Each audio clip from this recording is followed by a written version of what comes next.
I mean, I just like finding the easiest ways to do things. It's not lazy, it's smart, right?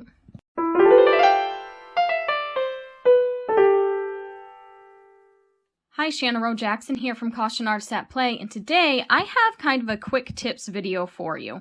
I'm getting ready to do a new drawing, and I was going to use the grid method to get my preliminary outline, and then I thought to myself that this might make for a good video to kind of show you how I do the grid method. It's the easiest way that I have found, and it has sped up the process for me a lot, and it's definitely more accurate. And so I just wanted to kind of give you an idea of how I do things. I want to talk a little bit about the grid method. And what the grid method is it's a tool for measurement to help with accuracy with drawing. And so you're not fully tracing, but you just have some guidelines to help you get a more accurate drawing and get your proportions more accurate. And basically, you take a grid and you put it over your reference photo, and then you either draw a grid or, have a grid in place so that you can kind of look at the squares in the grid on your reference photo and go by each square, draw out what you see in the squares, and it just kind of helps with proportions and things like that. I don't use it all the time. There are a lot of times when I freehand in my sketchbook, like, you'll see, like, I like to freehand stuff, or sometimes I use little mild grids in my sketchbook, scan them in, blow them up, transfer them that way, things like that. And, we all got to do what we got to do to speed up time. And so, but for more complicated things, a lot of times I do like to grid. So the first thing that I'm going to show you is how I put a grid over my reference photo. So before I start gridding, the first thing that I like to do is just open up my reference photo in my regular photo editing program. I use Windows, and this is just the one that came with my computer. And I want to make sure I can crop it to make sure it's going to be the aspect ratio I want. I wanted an 8:10. This way I have it preset, so whatever I crop it, it's going to be 8:10. And then I just make sure that I save it to those proportions. And then I will open up my reference photo in GIMP, which is a free photo editing program. And in GIMP, if you go to View, I'm not sure why it's not showing it in the screen recording, but what you would do is you would scroll down until you see Show Grid, and then you click on that, and it's going to show you a grid. And then you're going to go to Image, and you're going to scroll down to Configure Grid. Again, I don't know why it didn't show up in the screen recording. There's these little toggle tools, and then you just scroll up on them, and it'll make your squares bigger. And here, I'm going to make sure I have an 8:10 square. And then because I already cropped it to 8:10, each of these squares is even. It's going to be a 1-inch ratio on my squares. And so I just kind of finagle it around until I find that sweet spot where it's evenly an 8:10 amount. I'm counting to make sure I got 10 there, and then 8 down. And then I haven't really found a great way to save this, so what I normally do is I take a screenshot of it, and then I open it up in Paint, which is, MS Paint, Microsoft Paint, and then I just kind of crop it down to what I want it to be, and then I have my gridded reference photo, and I save it that way. Again, I'm not sure why it didn't fully record everything, but that's pretty much the gist of it. I don't know how it would work in an Apple computer or on other programs. I'm sure Photoshop has something similar, and there are other apps out there that can do this for you. But this is the way that I have found to use it with the tools that I have. Okay, so that's how I put the grid over my reference photo and get it saved. And then either sometimes people like to print them out, or I just look at my computer and draw from my computer because then I can blow it up.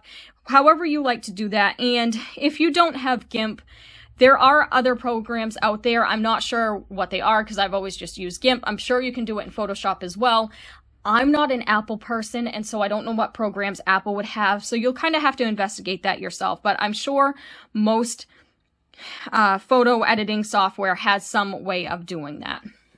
Okay, so now let's get to the number one tool that has saved my life as somebody who occasionally uses the grid method. And that would be gridded paper. This is the secret, folks. This, this is a dream come true, and I'll tell you why. I am not good at drawing straight lines. I'm not great at measuring. And if you do a grid method in your notebook, say even if you have a ruler, let me show you, let me just demonstrate. I have a ruler. I have a little one here. It is very easy to think that your ruler is straight and it just be slightly off. I have astigmatism, and I really think that's why I can't draw a straight line even with a ruler. So say you're drawing your grid and you're being as careful as possible, but you, for some reason, are like me and you can't keep that ruler straight. Well, that was like a really bad example. And you draw out your grid. Of course, you'd use measurements. Like most people, you know, they'd measure what they want. They'd be more careful about it than this, but this is just an example. If your grid is not perfectly symmetrical, it will throw your proportions off. Only one of these lines needs to not be perfectly straight to throw off the whole drawing. So that's something to keep in mind. So that's why I learned a long time ago, know thyself. I'm not good at drawing a grid. That takes even more time. It probably takes me more time to be a perfectionist to try and get my grid right than it does to do the actual drawing. And that's just not what I'm here for. So work smart, not hard. Grid paper. This is a lifesaver. These are 1 by 1 inch squares. And then within each of them, there's like 10 little squares that will help you measure as well. And I'll show you. This was a smaller one. They have a bigger pad as well. And they might even have bigger paper than this. I'm not sure. And I'm not sponsored by this company. This just happens to be the first grid paper I ever bought. I'm sure there's other companies out there. I like it. It's reasonably priced. Now, I'm somebody who uses the grid method basically for a preliminary outline. So if you're somebody who, say you're working with colored pencil and you like to use your colored pencil and just go every square while using colored pencil, this may not be the tool for you. But if you're going to just do a preliminary outline like me, this is perfect. You can cut it down to what size you want. And you may ask, well, what if I want to use the grid to upscale, which is why a lot of people use the grid method. Figure out what size you want to do. And then figure out, so like, there is a little bit of math involved. But for instance, I usually work in sizes that are easily framed. So I work in 8 by 10, 11 by 14, 16 by 20. Well, 8 by 10 is easily made into 16 by 20. So I have 4 8 by 10 papers. So that way there, 8, 8 and 8, 10 and 10, 16 by 20. And I just tape it together and I upscale it that way. And I still use the 1 inch squares for gridding. However, because like if you really wanted to upscale it, you know, normally you would do bigger squares. You could easily just use a 2 by 2 square. So that's something to keep in mind. You can still upscale with it. Another reason why I like using this is because now I have my sketch. So say I put it on my paper, and I'll talk about transferring in a minute, and I start working on it. And then I feel like, oh my God, this is crap. I have to start over. I won't have to start over and draw out my whole preliminary outline again because I will still have it. I can just retransfer this to a new piece of paper. And that brings me to another point. When you draw on the grid paper, instead of drawing on your expensive drawing paper itself, you have less of a risk of ruining your drawing paper before you even get to the fun part. So if you're drawing a grid directly onto your paper, your expensive drawing paper, while you're doing that, if you mess up on your grid, you're probably going to erase and start over. There's going to probably be indents that are going to be harder to color over if you're using colored pencil. There's probably going to be some eraser marks. And then you're going to start your sketch. You'll be erasing again. You'll be restarting on that part again because there's always a back and forth when you're doing your sketch. And all that puts wear and tear on the paper. And then it makes it more difficult to work on the paper after because you've already worn out some of the tooth. And so I like to save my drawing paper for, like, preserve it as much as possible and then just do this. And that goes for if I'm freehanding. If I'm freehanding and I'm doing it at the exact size and I'm going to transfer it over, or if I scan it and I print it and then transfer it over, A, I'm going to have my sketch separate, so if I need to start over, I can. And B, I'm getting all that preliminary erasing and back and forth out of the way on the cheaper paper, and I'm not ruining my more expensive paper. Especially for like artists who are using like Arch's hot press watercolor paper for their colored pencil. Or even if you're using panels and things like that, gessoed panels, they only have so much. And eraser marks on your canvas, if you're using canvas, those can be hard to hide, especially with things that can be more transparent like acrylic paint. So that's something else that I like about doing it this way. And that also brings me to the other point. You don't have to hide those grid lines while you're drawing, because they're not directly on your drawing paper. I have seen some beautiful artwork where I can see the grid showing through because they drew directly on their drawing paper, and then they had to either erase it as they went along, which again hurts the paper, or they had to cover it up. And colored pencils, I mean, a lot of things are kind of transparent and you can kind of see that. So I'm somebody who works preliminary. I do a lot of freehanding in my work once it's on. I just want my proportions. This one was way more detailed. However, there are times when I've done something as simple as this, a literally simple outline. And this is what this drawing ended up as. So I gridded the horse to get the proportions of the horse, transferred it to my drawing paper, and did the rest of it that way. Because really, the horse was the only thing that I was really concerned about getting the correct proportions for. So that's what I do. So let's talk a little bit about transferring. Transferring, there are multiple ways you can do it. If you're working on paper, you can just use a light box and take your grid, you know, like this, your sketch, put it down, put your drawing paper over it, use the light box, and trace it. That's a very clean way. You'll have a nice clean outline that way. If you don't have a light box, you don't need an expensive light box. You can use your window. Just tape it to the window, have it lined up correctly, and then transfer it over.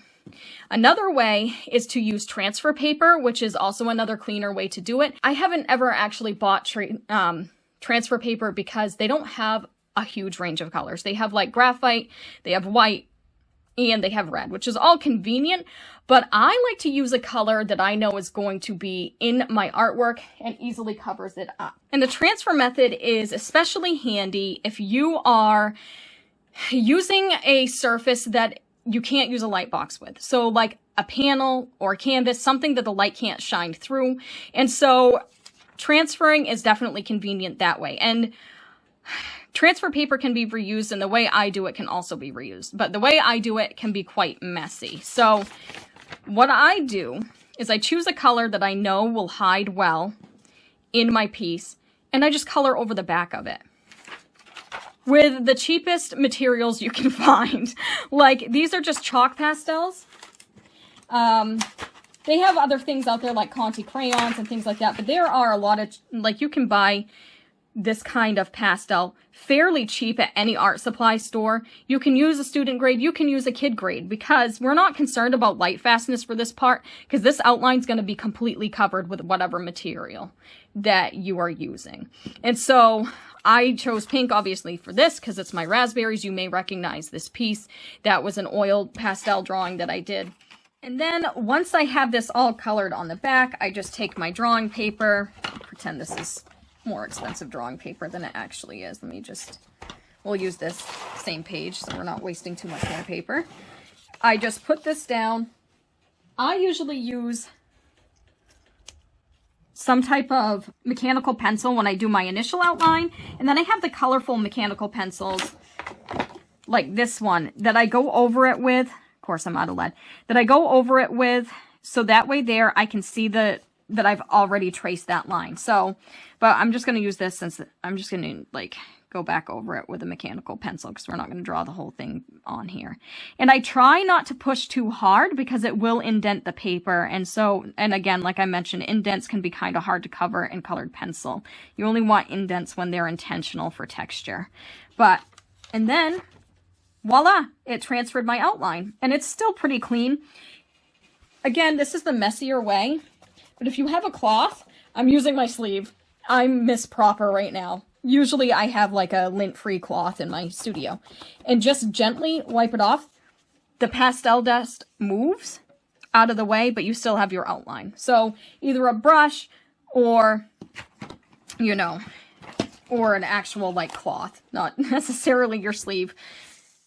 But so yeah, that's basically the rundown of how I do things. Now, again, like I said, if you're somebody who feels more comfortable, if you're not into just using a preliminary outline and you feel more comfortable going square by square with your medium, like directly on your page, you know, we all work in our own ways. This is the way that I have found easiest because I just need my proportions.